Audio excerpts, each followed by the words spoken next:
Here's the story of a lovely lady. Hey, Johnston Dragons. This is your elementary art teacher team. My name is Miss Bloomberg, and I teach at Timber Ridge Elementary School. And I'm Mr. Schwanebeck. I teach at Horizon. I'm Mr. Copeland, and I teach both at Horizon and Lawson. I'm Mrs. Hewitt, and I teach at Wallace. I'm Miss Crable, and I teach at Lawson. I'm Mrs. Fenceroy, and I teach at Beaver Creek. I'm Mrs. Schmitz. I teach at Beaver Creek, Timber Ridge, and Wallace.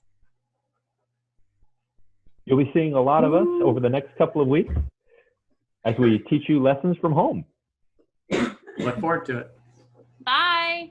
Bye. Hi, Johnston artists. How are you? My name is Mrs. Hewitt. I am the art teacher at Wallace. I am so excited to be able to teach you today from my home art studio. I hope that you can create or get yourself set up in your own art studio. Maybe it happens to be your kitchen table or a little desk in your bedroom. So that's where we're going to get started. Get yourself settled, and here are the things you're going to need. You will need a pair of scissors. You will need a glue of some sort. You might use white glue, you might use a glue stick. I'm gonna use a glue stick today because I feel like it seems to stay a little bit cleaner. So when I'm creating, I'm not gonna end up with little puddles of glue all over my paper. The other thing you're gonna need that's a basic artist tool is some sort of black marker. You can use a Crayola marker, you can use whatever you have. I happen to love Sharpies the best. They seem to kind of create that nice bold black that I love. I also love a good Flair pen or a ballpoint pen. You're going to be able to use any of these tools. You just need a black marker of some sort. If you can't find black, any color will do. Now, here's where things get a little bit more fun. Today's purpose is to actually create or repurpose objects that we have around our house. So you are going to go do a little dumpster diving. Maybe not a dumpster diving, maybe it's more recycling bin, or you save it before it even hits the trash at all. What I'm going to have you do is go into whatever place that you need to, your recycling bin or your trash can. You're going to look for advertisements or magazines that have big, bold photographs. So I was able to find some burgers. I also found some pizzas, bigger pizzas. And then I loved, on this side, I actually really liked a lot of the little pieces that I found. Now, if you're not able to find advertisements, the other thing that you might be able to find are magazines. Before you do take a magazine, if it's in your house, please make sure that you ask your parents or whoever's in charge at your house, grandma, grandpa, if you can cut it apart. So that's one of the really important things before you get started here. So collect all your art supplies. The other thing that you're going to want to look for is a background paper of some sort. So at my house, I'm able to find white paper. Maybe you find copy paper. You might also take some of your old homework or an older piece of artwork, and you can use the back side because front sides and back sides are beautiful each and of itself. The other thing you might look for when you're kind of going on that hunt is look for something in a magazine or in your advertisements that has very little words or is really simple that could be your backdrop. I really like this one. I think this is maybe where I'm going to go. But as I was going through my magazine, I was able to find, like, here's a car ad. I don't want the car part, it's too distracting. But I like this here. I can just cover up the words when I go to glue down my pieces later. Or the other thing I love to do is to actually take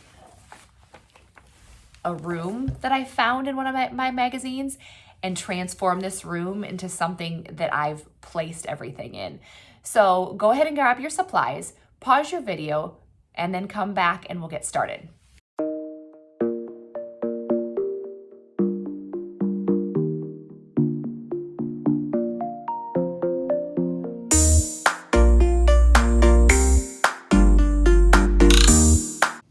All right, now that you have all your art supplies, we're gonna go ahead and start with the scissors first. What I like to do is I like to find those photographs that I want to use, and I'm gonna cut them all out first. That way, when I get them all cut out, I can work on arranging them in a way that I would like to. So let's go ahead and get started there.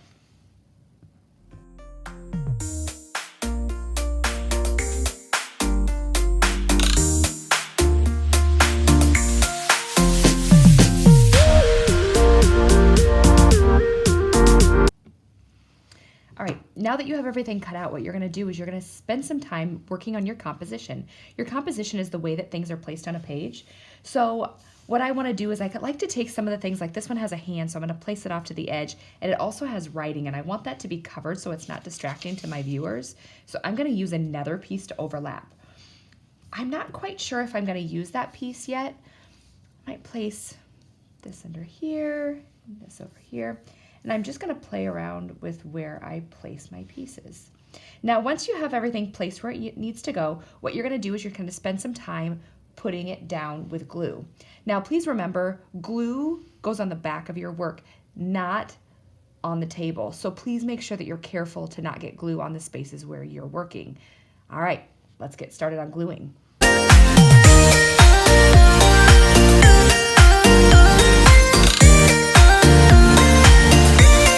All right, now that I have everything glued down, I did add a couple of pieces of little white paper. I just found it in some of my magazine ads where there was some big white space. I decided that I wanted to make it look like I had a mouth and eyes, so I wanted to add that before I tried to draw it. The other thing that I'm going to put on your little Google Slides is an expressions and emotions reference sheet.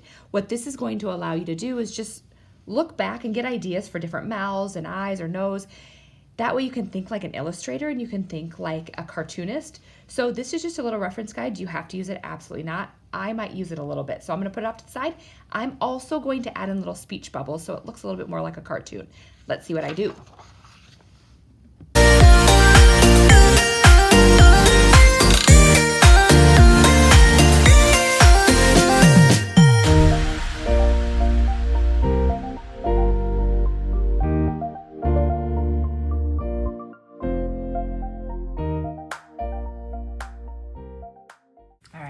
Now that I'm finished, let me share with you what I did.